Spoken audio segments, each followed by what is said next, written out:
খাবেন বুন্দে? হ্যাঁ নিশ্চয়ই। তাহলে বাটিল নিয়ে চলে আসুন ছাগলের পুন্দে। এবারে অভিজিৎকে ফোনটা করি।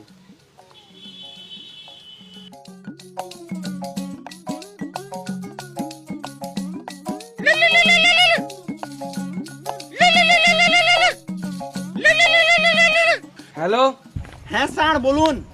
স্যার, ও সরি স্যার, সারাদিন ছাগল গরু চড়ে চড়ে শুধু মাথায় ছাগল গরুই ঘুরছে। কাজ পেয়েছি, তাড়াতাড়ি এসো। আমার কাছে কাজের কোনো অভাব নাই, আপনি ছাগল গরু চড়াবেন তো আসুন।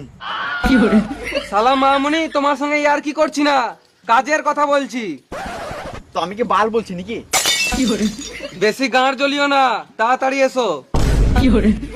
হ্যাঁ স্যার চললাম। হুম। হ্যালো স্যার স্যার, হ্যাঁ হ্যাঁ বলো। খাবেন বুন্দে? হ্যাঁ নিশ্চয়ই। তাহলে বাটিল নিয়ে চলে আসুন ছাগলের পুন্দে। আর তুমি খাবে নাকি ল্যাংচা? হ্যাঁ বললে তো হবে না।